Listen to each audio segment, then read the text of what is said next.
Bernina has released a new version of the 335. We're going to talk about it today, but before we do, I have to give you the long back history of this model and also talk about an issue that may affect pricing. Hello, my name is Cherie, and if you're new to my channel, welcome. Let's go ahead and get into it.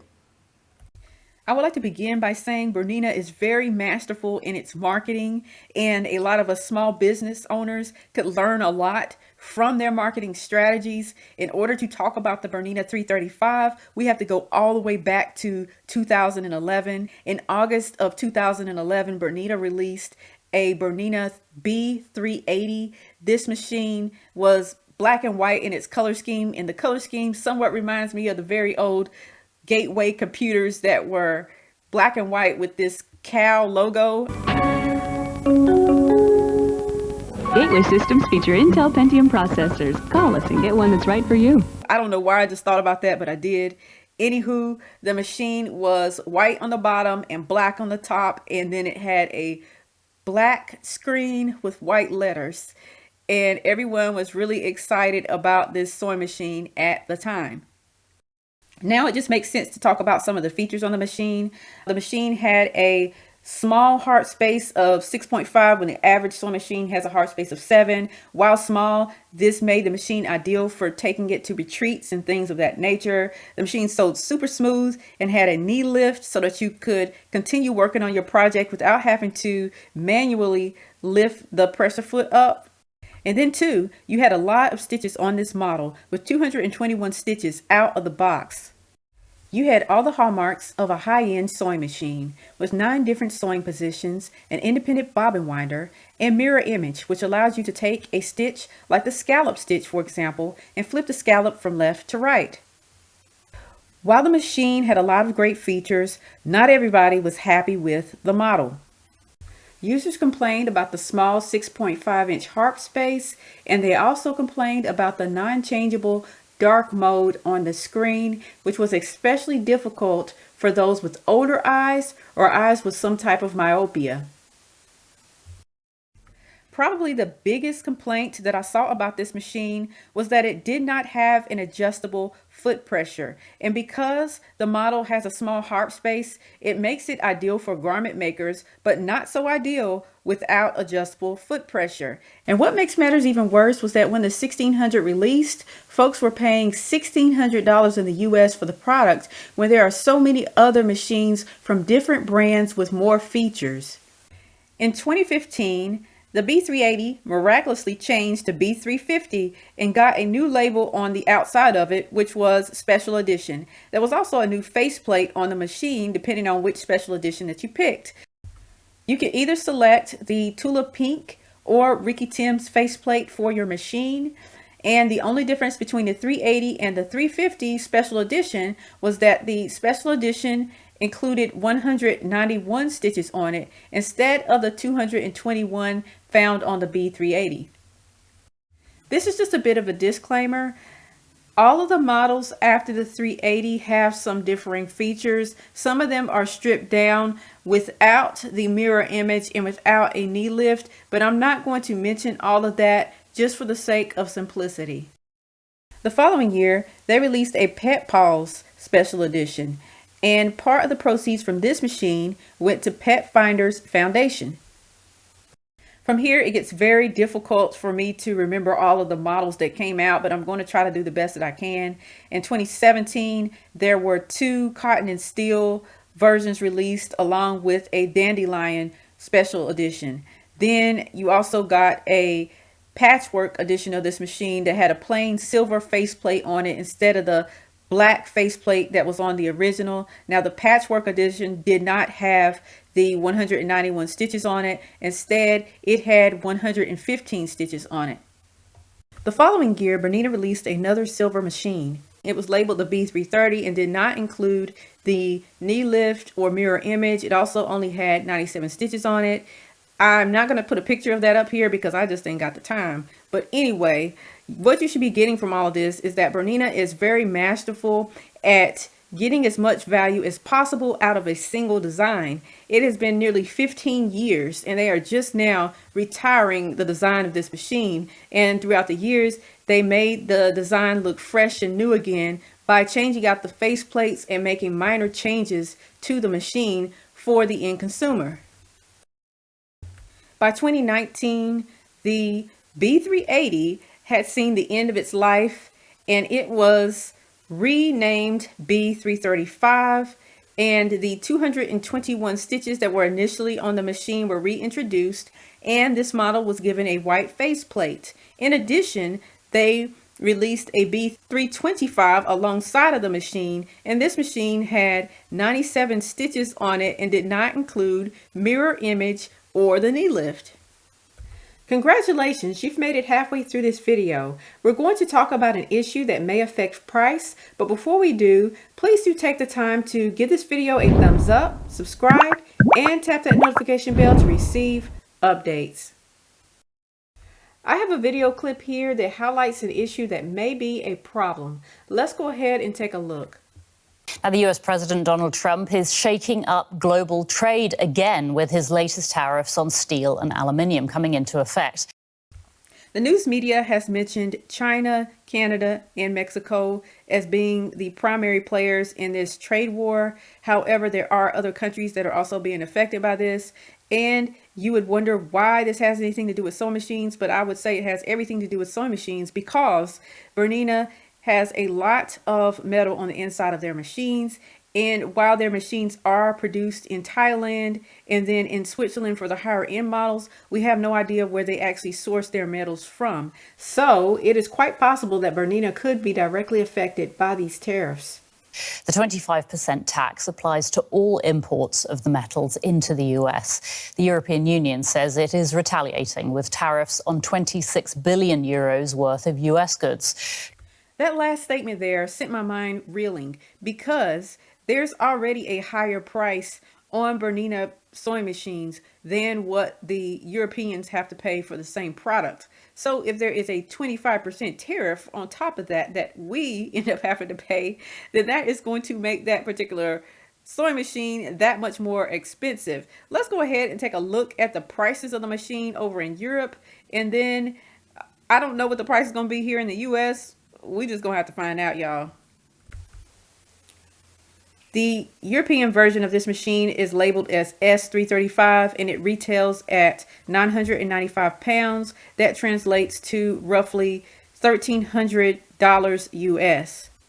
As of the time of this recording, the 2019 version is selling for $1,500 here in the US. That is already more expensive than the brand new version in the UK. So we can only infer that when the new version comes to the United States, that it will be more expensive than what they are paying over there. The newer model looks very different with rounded corners rather than the angular motifs from the past. This particular model looks a lot different on the outside. However, once you start looking at the actual features of the machine, you'll find that it's not that much different than the old model. The most pronounced differences about this newer version of the machine is that you have adjustable foot pressure and a color touchscreen instead of the dark screen of the past. You'll also find that the feed dot drop has been moved from the side of the machine onto the front, and also that the balance adjuster has been moved from the exterior of the machine to a button that can be found on the actual touchscreen. Likewise, you'll find that there is an actual button now for the secure stitches function, which before that secure stitches function was number 5 on the keypad that was on the front of the sewing machine.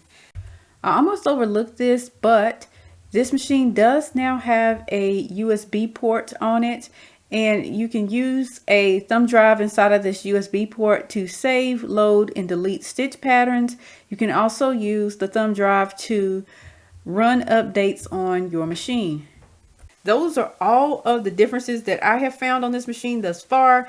The other one that Bernina most likely would mention would be the assistant, and the assistant just helps you out with basic sewing tasks, and that is designed for the beginner, but not really for anybody that is beyond the beginner stage of sewing. The number one thing that stood out to me was that this version has more plastic on it than the previous one. If you look at the very back of the sewing machine, you'll notice that the presser bar, which raises the presser foot, is now made from plastic instead of metal. Also, if you look at the very front of the machine, you'll see a little protective cover there over the thread take-up lever. That protective cover appears to now be plastic, when on previous models, this was always metal. If it is indeed plastic, that doesn't affect the functionality of the machine, but it's just something that I thought that I would note. If you've been a Bernina user in the past, you will know that the full-size presser feet feel far more substantial than the snap-on ones. And you will also know that in the past, Bernina has been known to sometimes offer only the snap-on feet with the purchase of the machine, and then you have to go out and purchase the full-size feet individually. And then other times you'll go to a dealership and they will just give you the full-size feet right out of the box. With this model, it is no different. It appears that they are only offering the snap-on presser feet. However, when I called my local Bernina dealership, they said that they would give me full-size feet with the 2019 version of this machine. I would add that from a business standpoint, it makes more sense to offer the snap-on presser feet because you use less metal with snap-on presser feet because you only have to make the stem once. However, from a buyer standpoint, I think that it only makes sense to offer the full-size presser feet given the amount of money that everyone has to spend on the machine. If you've been a viewer of my channel for any length of time, you will know that I like to view the infomercial for the machine so that I can see who the company is trying to sell their machine to.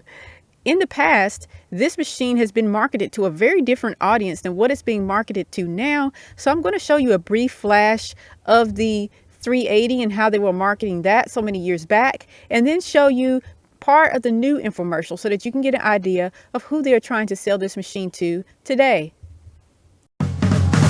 I'm as sweet as candy, but get stuck between your teeth.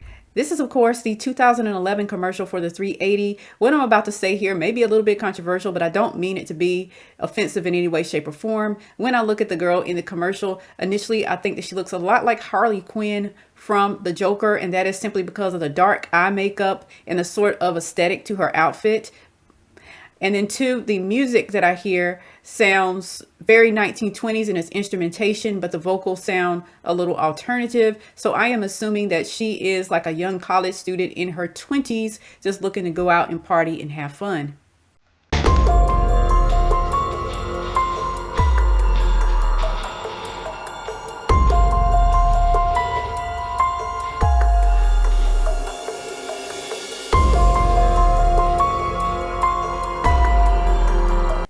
There is a lot to unpack here. You may not have been able to see the text for the advertisements. I have it that way just to avoid strikes. Anywho, it said 3 sewing machine magazines from the 1950s, 2 party-free weekends, 1 easy-to-use sewing machine, 7 cups of coffee, and 1 new outfit for dancing and celebrating. What I get from that is that this girl is kind of into that sort of punk rock style where they really like making outfits from the 1950s and wearing dark makeup with it. Also, I get that she parties virtually every weekend, but had 2 weekends free where she could revamp some outfits and make something for her parties. So from all of this, I understand that Bernina was trying to market to a young 20-something person that enjoys partying, but the culture has very much changed since 2011. Back in 2011, people in their 20s were having a hard time because in 2007, there was a housing crash that caused an entire market to crash. So these folks were just getting out of college and found it impossible to find jobs for that time period. But while it was difficult, you were still able to save up enough money to buy something like a Bernina sewing machine and to actually sew. But times have really changed now, because now not only is housing very, very expensive and most people in their 20s can't even afford to buy their own housing, but then two, the prices of everything have inflated to astronomical numbers since the pandemic. So I don't think that Bernina would be able to market their sewing machine to the same market anymore as what they did back in 2011. Let's go ahead and see if my theory is correct. I got into sewing through my husband, who signed up for a beginner's sewing course. As I thought, they've had to increase the age range to the mid 30s to early 40s in order to sell the exact same sewing machine that they were trying to sell to 20 somethings in the early 2000s. I thought it would be a cool date idea and then went along and continued sewing afterwards. Then I stuck with it. He didn't. I'm also noticing that Bernina has recycled the same jazz music that was playing on other sewing machines that were marketed towards retirees.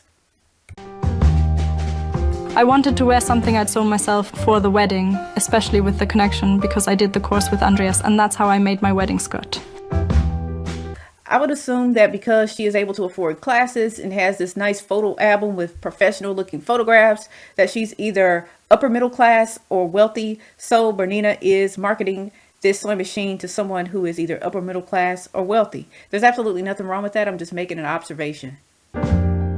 I mainly do thrift flipping, so I sew something completely new from old clothes, unused clothes, such as a jacket from a skirt.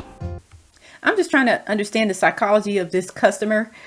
Would someone who spent $2,000 on a sewing machine do thrift flipping? And if they did, would it be because they're trying to save money, or would it be because they're just trying to save the environment? I'm kind of questioning that part.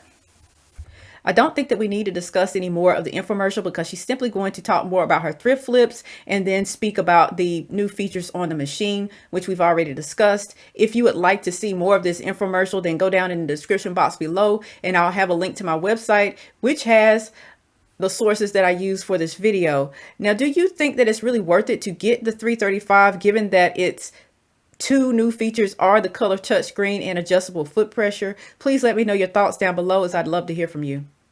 If you haven't already, please do give this video a thumbs up, subscribe, and tap that notification bell to receive updates. I thank you so much for watching, and I'll catch you on the next one.